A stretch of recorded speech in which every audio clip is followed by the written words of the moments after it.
নজর রাখবো, মুখ্যমন্ত্রী এবং শিক্ষামন্ত্রীকে ফের চিঠি দিচ্ছেন চাকরিহারারা। পরীক্ষা ছাড়াই পুনর্বহাল করতে হবে, এই দাবিতে অনড় রয়েছেন চাকরিহারারা। চাকরিহারাদের সঙ্গে শিক্ষা দপ্তরের বৈঠক হয় গতকালকে, শিক্ষা সচিব উপস্থিত ছিলেন, কিন্তু সেই বৈঠকেও কোনো রকম ভাবে কোনো জট কাটেনি। পরীক্ষা ছাড়াই পুনর্বহাল করতে হবে, এই দাবিতেই অনড় রয়েছেন চাকরিহারারা। সরকার রিভিউ পিটিশন করবে এমনটাই আন্দোলনকারী চাকরিহারারা জানিয়েছেন। আর এর মধ্যেই যে আপডেট পাওয়া যাচ্ছে, মুখ্যমন্ত্রী এবং শিক্ষামন্ত্রীকে ফের তারা চিঠি দিতে চলেছেন। চাকরিহারারা যারা বিকাশ ভবনের সামনে লাগাতার তারা ধর্ণা চালিয়ে যাচ্ছেন, অবস্থান চালিয়ে যাচ্ছেন, আবারও মুখ্যমন্ত্রী এবং শিক্ষামন্ত্রীকে তারা চিঠি দেবেন। তবে দাবি তারা জানাচ্ছেন যে পরীক্ষা ছাড়াই তাদের চাকরিতে পুনর্বহাল করতে হবে, এই দাবি থেকে সরছেন না। এই দাবিতে অনড় থেকেই মুখ্যমন্ত্রী এবং শিক্ষামন্ত্রীকে চিঠি চাকরিহারাদের। আপনারা জানেন যে গতকালই বৈঠকে বসেছিল শিক্ষা দপ্তর চাকরিহারাদের সঙ্গে, শিক্ষা সচিব উপস্থিত ছিলেন, কিন্তু তাতেও কোনো রকম কোনো সমাধান সূত্র বেরোয়নি। যে জট, সেই জট কাটেনি এবং পরীক্ষা ছাড়াই তাদেরকে পুনর্বহাল করতে হবে, তাদের হকের চাকরি ফেরত দিতে হবে। এই জায়গাতেই চাকরিহারারা অনড় রয়েছেন, তাদের ধর্ণা অবস্থান তারা চালিয়ে যাচ্ছেন। আর এর মধ্যেই যেটা তারা জানাচ্ছেন যে সরকার রিভিউ পিটিশন করবে, আন্দোলনকারীরা জানিয়েছেন, এবং নিজেদের দাবিতে অনড় থেকেই এবার মুখ্যমন্ত্রী এবং শিক্ষামন্ত্রীকে ফের চিঠি দিচ্ছেন চাকরিহারারা, যে খবর পাওয়া যাচ্ছে।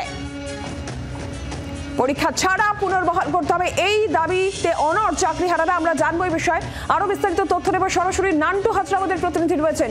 নান্টু, গতকাল বৈঠক থেকেও কোনো রকম সমাধান সূত্র বেরোয়নি, আবারও তারা চিঠি দিচ্ছেন মুখ্যমন্ত্রী শিক্ষামন্ত্রীকে নিজেদের দাবিতে অনড় থেকেই। কি বক্তব্য, কি চাইছেন এই মুহূর্তে, তাহলে তারা কি কারণে এই চিঠি? দেখো, তোমাকে জানিয়ে রাখি যে এই বিকাশ ভবনের সামনে গত 21 দিন ধরে কিন্তু এখানেই অবস্থান বিক্ষোভ চালিয়ে যাচ্ছেন এই যোগ্য শিক্ষক শিক্ষিকা অধিকার মঞ্চের যারা আন্দোলনকারী যোগ্য চাকরিহারা শিক্ষক শিক্ষিকারা। এবং তোমাকে ছবিটা যদি দেখাই, সেই অবস্থান বিক্ষোভ কিন্তু এখনও পর্যন্ত চলছে। এবং এই যারা চাকরিহারা যোগ্য শিক্ষক শিক্ষিকা তারা কিন্তু এই মুহূর্তে তাদের এই অবস্থান বিক্ষোভ চালিয়ে যাচ্ছে। এবং আমরা যদি একবার কথা বলে নিই যে তাদের যে প্রথম থেকে যে দাবি ছিল যে তারা পরীক্ষা দেবেন না, এবং পরীক্ষা না দিয়ে তারা কিন্তু তাদের যে পুরনো জায়গায় অর্থাৎ তাদের চাকরিতে বহাল তবিয়তে এবং সসম্মানের সাথে তারা ফিরে যেতে চাইছেন। আমরা একবার তাদের সাথে কথা বলানোর জন্য যে আপনারা যে আজকে এর আগে তো দাবি করেছিলেন শিক্ষামন্ত্রী এবং মুখ্যমন্ত্রীর সাথে কথা বলতে চেয়েছে, গতকাল তো বৈঠক হলো, কিন্তু সেখানে কি শিক্ষামন্ত্রী? না, শিক্ষামন্ত্রী ছিলেন না। গতকালের বৈঠক আমরা প্রচণ্ডভাবে আশা হতো, আমাদের দাবি ছিল যে আমরা শিক্ষামন্ত্রীর সঙ্গে কথা বলবো। দুর্ভাগ্যক্রমে সেখানে প্রিন্সিপাল সেক্রেটারি ছিলেন বলে আমরা অনেক প্রশ্নের উত্তর পাইনি, যে প্রশ্নের উত্তরগুলো পাওয়া আমাদের কাছে অত্যন্ত জরুরি।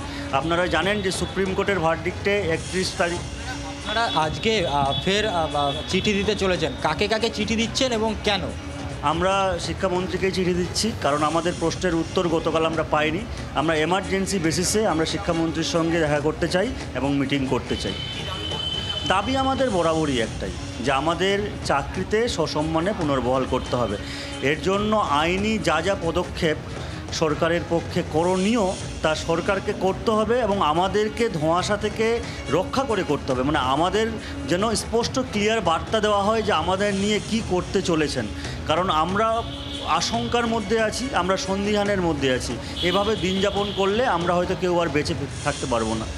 আন্দোলনকারীদের একটাই বক্তব্য যে তারা তাদের যে চাকরি, সেই চাকরি যাতে সসম্মানের সাথে ফিরে পেতে পারে, এবং সেই দাবি নিয়ে তারা কোনোরকমভাবে পুনরায় পরীক্ষাতে বসতে রাজি নয়।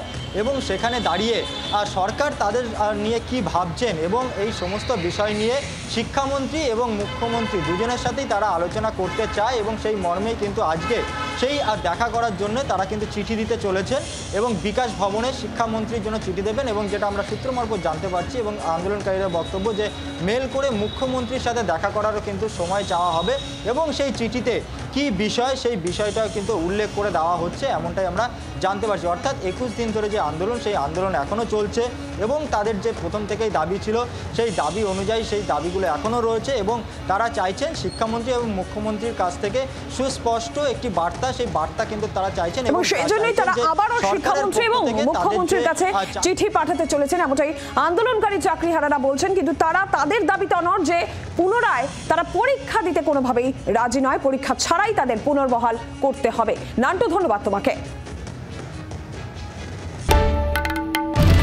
বাংলার আওয়াজ, বাঙালির আবেগ, জি 24 ঘন্টা।